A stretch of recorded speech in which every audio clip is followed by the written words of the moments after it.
আসলে কিভাবে কথা বলুন জানি না, শীত করতে আছে, খুবই শীত করতে আছে, কিন্তু তারপরেও আসছি মাহফিলে, যদিও শুদ্ধ ভাষা মাহফিল, গ্রামের ভাষায় যদি বলি আরে কয় মফেল, বুঝছেন, মফেল কয় গ্রামের ভাষায়। কিন্তু আরেকটা বিষয় এখানে কিন্তু লুকায়িত আছে, সেই বিষয়টা হচ্ছে কি, আমার চারপাশে মামাতো ভাই জোর করে লইয়েছে, এক কথায় আটকাই মফেল দেবে, মফেলের ভিতরে মফেল দেবে, কায়দার দায় এই যে হচ্ছে কি কুচইছে অলরেডি 10 পিস, আর ওই জায়গায় 3 পিস আছে, এও বলে কুচইবে, হাইয়ের পর মুড়ির ভিতরে দেবে।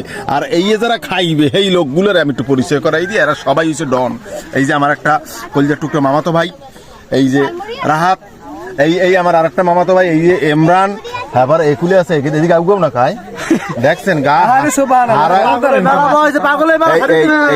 এরা হইলে সবাই মনে করেন এই যে ঝাল খাওয়ার কি জম, জম বোঝেন তো, জম মানে থাবার উপরে খাই গেলাই অনেক কিছু, এই জম হারা বাগান ফেঁচা ফেঁচা করে গেলাইছে, কি খোঁজে বোম্বাই মরিচ, কার বাগানে আছে, কার ওষাগরের পিসকুলে আছে, এই টোয়াই মই আইনে মোটমাট 15 পিস এই জায়গায় জমাইছে, এই দিয়ে বলে এখন খাইবে ভবের খাওয়া। তাই আজকে এইটুকুই, আগামী ভিডিওতে আবারও দেখা হইতে আছে, ঠিক আছে ময়নাটা, ঠিক আছে। আরো খাওয়া কি হয় দেখা যা খাইতে পারো, কি কর কোনো ব্যাপারই না।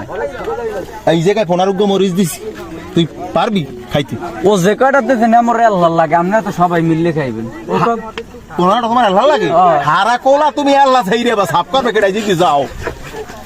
আসো আসতে ওই কাকু সাবান গেলে জালের গায়ে আরে কত স্টাইল করে সাজাইছো, 15 পিস মরিচ এর ভিতরে দেওয়া, যার যার ঘরে যাবা, জাগো পায়খানা যাবা, এই বাইরে সাইরে কোনো জায়গায় যাইরে বানা, আগেই বানা আল্লাহ। না আমি পায়খানায় যাবো, বাথরুমে যাবো না।